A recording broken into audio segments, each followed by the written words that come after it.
और इसी बीच एक बड़ी खबर आ रही है मुरादाबाद से। आपको बता दें बीजेपी प्रत्याशी का निधन हो गया है। ये बड़ी खबर आपको बता दें, बीजेपी प्रत्याशी कुंवर का निधन हो चुका है। ये बड़ी खबर, दिल्ली के निजी अस्पताल में अंतिम सांस ली है उन्होंने।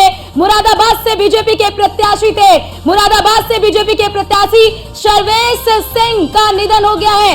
यूपी से इस वक्त की ये बड़ी खबर आपको बता रहे हैं, मुरादाबाद से बीजेपी के प्रत्याशी का निधन हो गया है। सर्वेश सिंह का निधन हो गया है। यूपी से इस वक्त की ये बहुत बड़ी खबर आपको बता रहे हैं। मुरादाबाद से बीजेपी ने उन्हें प्रत्याशी बनाया था, उनका निधन हो गया है। दिल्ली के एक निजी अस्पताल में उन्होंने अंतिम सांस ली है। ये बड़ी खबर आपको बता दें, इस वक्त की मुरादाबाद से बीजेपी प्रत्याशी का निधन हो गया है।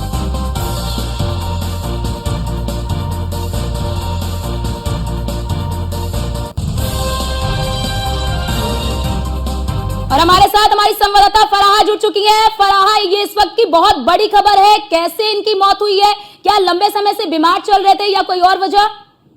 जी बिल्कुल, आपको बता दें कि बहुत बड़ी खबर है और बहुत ही दुखद खबर भी है। भारतीय जनता पार्टी के लिए बहुत पुराने सिपाही थे सर्वेश सिंह ठाकुर, भाजपा के पूर्व सांसद भी थे। 2014 में भाजपा ने इन पर अपना भरोसा जताया था।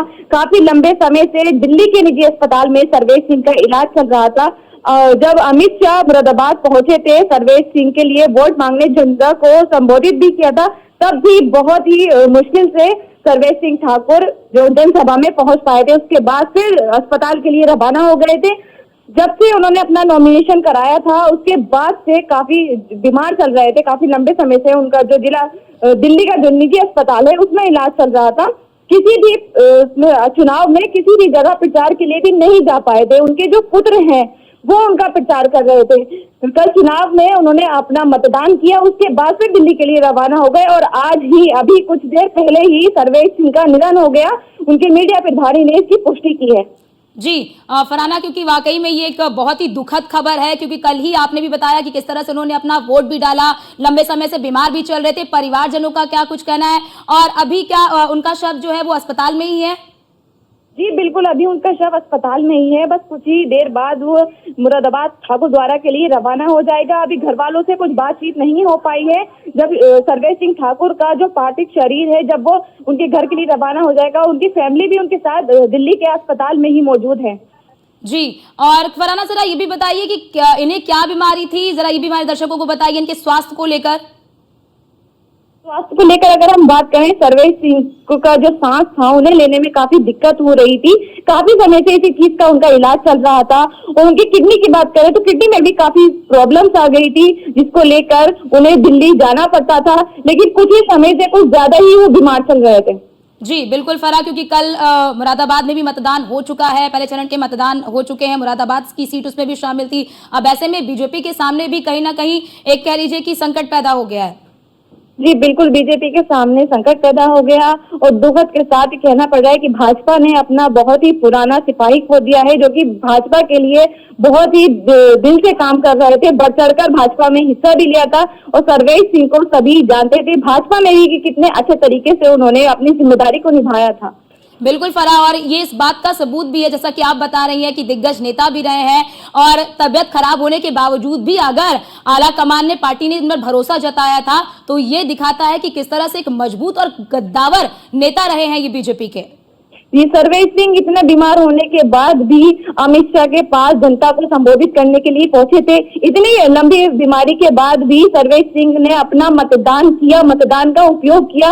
वो एक जागरूक नागरिक होने के नाते उन्होंने जनता को ये भी दिखाया कि देखो, मैं बीमारी के बाद भी उन्होंने अपने मत का उपयोग किया। और जरा भी बताइए फरा कि दिल्ली के किस अस्पताल में फिलहाल अभी उनका जो शव है वो वहां पर है, और परिवार के क्या सभी सदस्य जो है वो अभी अस्पताल में ही मौजूद है? जी जी, दिल्ली के अस्पताल में, जो निजी अस्पताल है दिल्ली का, उसी में उनका इलाज चल रहा था, उसी में उनका निधन हो गया। अब उनके परिवार के सभी सदस्य जो है दिल्ली के अस्पताल में मौजूद हैं। जी बहुत बहुत शुक्रिया फराह हमारे साथ जुड़ने के लिए और हमारे दर्शकों तक तमाम जानकारी साझा करने के लिए। तो हमारे संवाददाता फराह ने बताया कि किस तरह से लंबे समय से बीमार चल रहे थे, लेकिन बीजेपी ने एक अपना बहुत पुराना सिपाही खो दिया है। आप इसी बात से अंदाजा लगा सकते हैं कि किस तरह से अगर वो बीमार थे, इसके बावजूद भी उन्हें पार्टी ने टिकट दिया। कल उन्होंने अपना मतदान भी किया और वो इतने बीमार थे कि और हमारे साथ दिनेश शर्मा जी जुड़ चुके हैं, राज्यसभा सांसद हैं बीजेपी के। दिनेश जी, ये बहुत ही दुखद खबर है। निश्चित रूप में सर्वेश जी एक ऐसे नेता थे जिनको बड़ा भारी जन समर्थन था और कल का जो मतदान था वो भी उनके पक्ष में बड़ा जबरदस्त मतदान हुआ है और निश्चित रूप में वो सांसद बन चुके हैं अगर मतदान के हिसाब से हम देखेंगे। लेकिन उनका निधन भाजपा के लिए भी और वहां की जनता के लिए भी एक अपूर्णीय क्षति है। मैं ईश्वर से यही प्रार्थना करूंगा कि उनकी आत्मा को सद्गति दे। बिल्कुल दिनेश जी, और जैसा कि पुराने सिपाही को भी आज आपने खो दिया है, बीजेपी ने खो दिया है। ने सर्वेश जी का जुड़ाव प्रारंभ से ही उनका और उनके परिवार का भारतीय जनता पार्टी के साथ रहा है। उनका बेटा भी विधायक है वहां से और उनका हमेशा से पार्टी के प्रति समर्पण रहा है। इसलिए मैं यही कह सकता हूं कि सर्वेश जी एक ऐसे लोकप्रिय नेता रहे हैं जिनका गरीबों में बड़ी अच्छी पकड़ थी और न केवल वो अपने हिंद बहुसंख्यक समाज में बल्कि अल्पसंख्यक समाज में भी वो लोकप्रिय थे, इसीलिए चुनाव भी जीत कर आते थे। और मैं ये सबके लिए सदमा है।